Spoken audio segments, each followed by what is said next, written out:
Hi, Sid. Thanks for joining me. How you doing? Thank you, Nicola. It's very nice to be here. I'm well.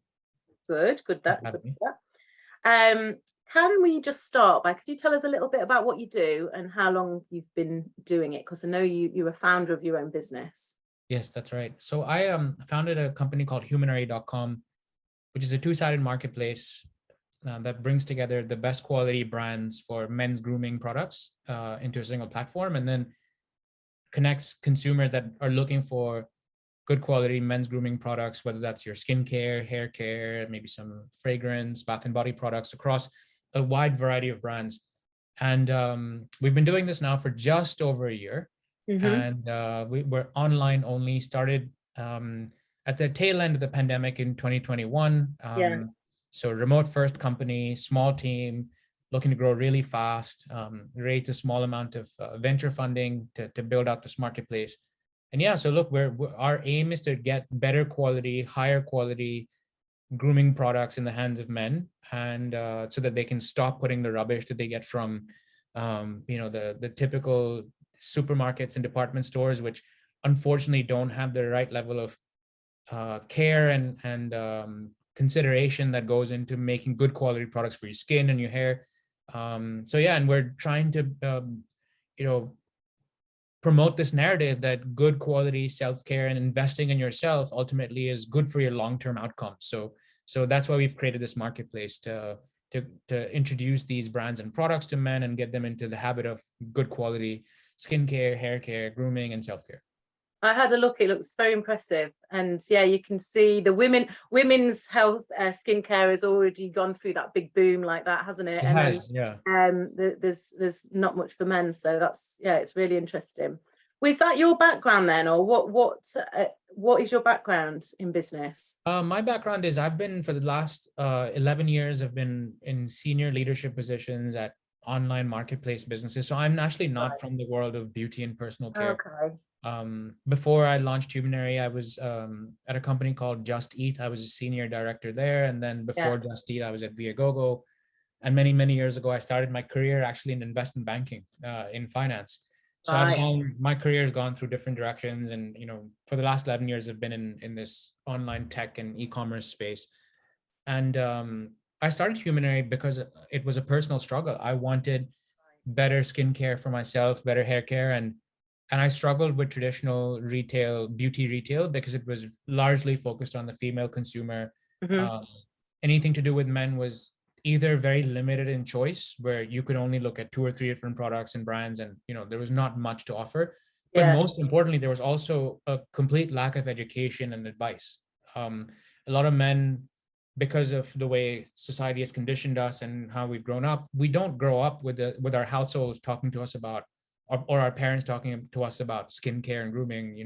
That's something you learn over time, mostly out of the curiosity to solve an aesthetic concern. Like as I got older, I started noticing my hair was receding, or was getting my eyes were feeling a bit tired Yeah. because so a lot of men actually come into this thinking, how do I solve a specific issue? But our aim is not just to give them the solutions for those specific concerns, Yeah. but also to help you have a quality routine that you can use throughout your days and weeks and years, so that you feel better.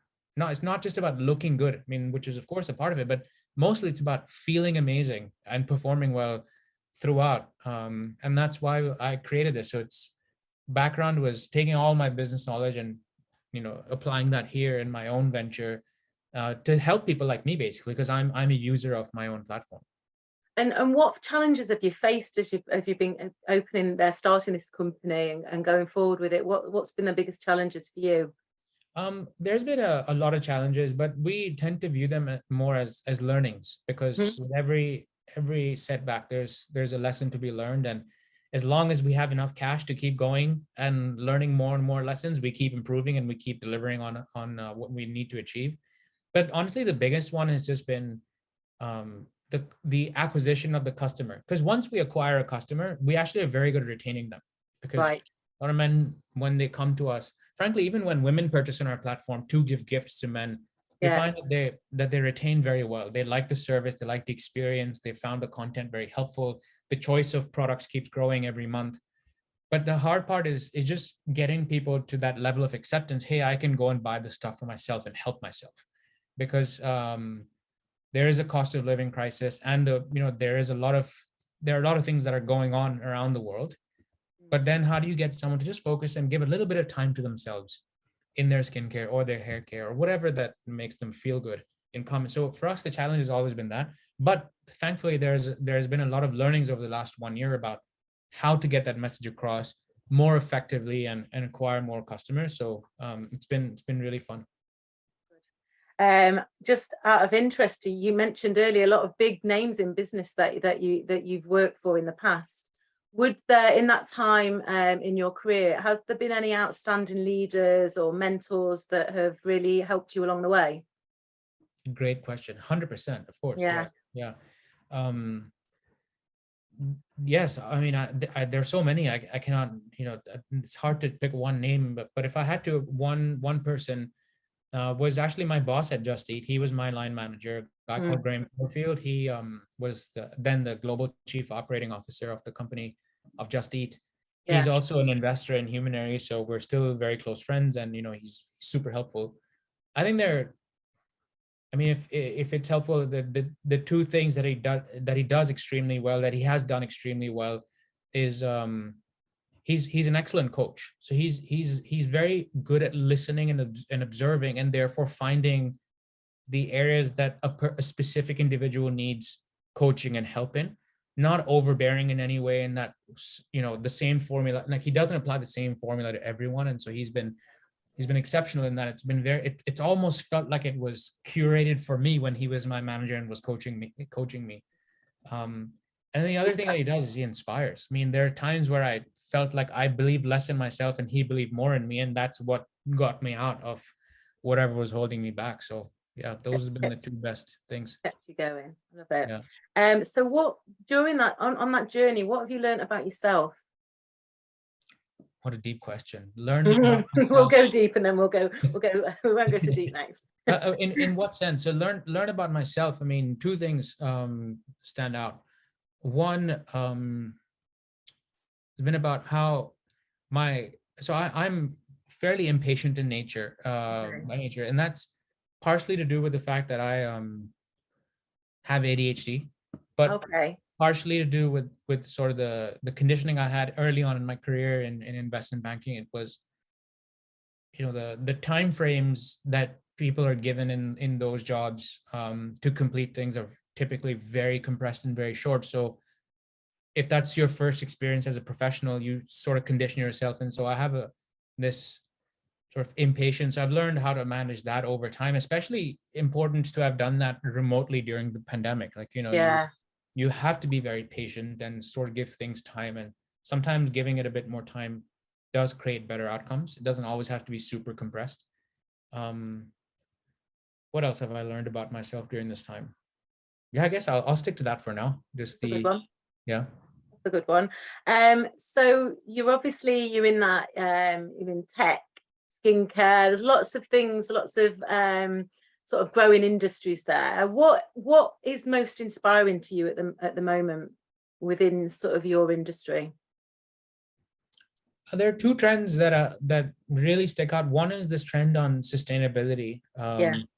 And not just the sort of like, lip service or sort of just on paper, but really the brands and the companies that take it super seriously, and that they have gone to, extreme lengths to make sure all of their packaging is extremely sustainable and well sourced, and also the ingredients, and having that really well thought through and considered approach to sustainability and lowering the footprint of all their products in their sales. And we try and showcase that as much as possible on our platform at Humanery. And then the other thing is actually a trend around breaking molds and stereotypes. Okay. So this is more a social concept that a lot of brands and even some of the writers that write for us, that work with us and collaborate with us, are very keen to break stereotypes. As an example, men's makeup is a recent phenomenon.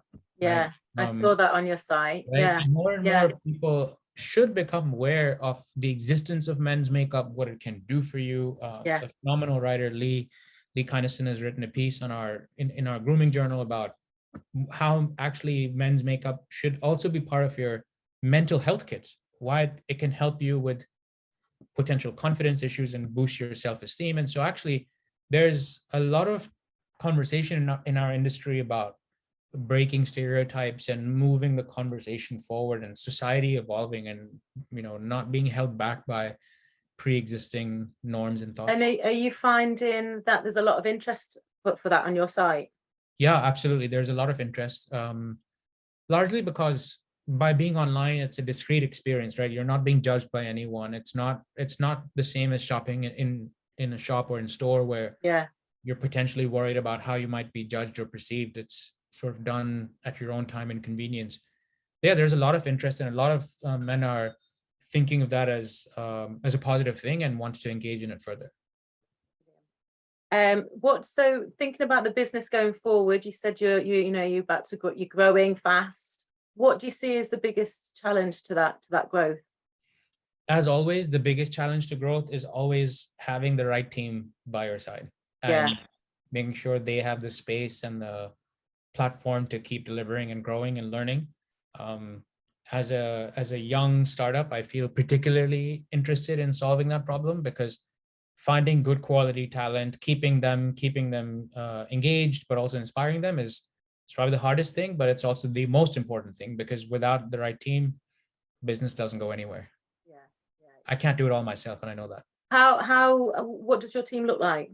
We have 8 full-time people, focused across various initiatives and functions, and it's still a young team, still a small team, and hopefully that'll continue to grow. So last question, what would you recommend to a young person starting their first business today? Great question. First, I would recommend deeply understand your target customer. Whatever business idea you have, there's always, at the end of the day, a paying customer that is buying a service or a product from you. Deeply understand what drives them, and then use that to identify what are the pain points that they're willing to pay for, because sometimes an idea on paper looks very good, but when it comes to getting someone to take money out of their wallet and paying you for it, you really have to create a lot of value for that customer before they're willing to do that. And the second thing is build a full-time team if you can, sooner rather than later. A lot of people say you that. Can't do it alone. You have to have a team with you, a team that basically is stronger than you. I mean, your job as someone who's starting a business, if you're starting a business, is to get a team to deliver and get them to be really inspired and motivated. You can't do it yourself. Very good insight there. Thank you, and good luck with your company and with your team as it grows. Thanks very much.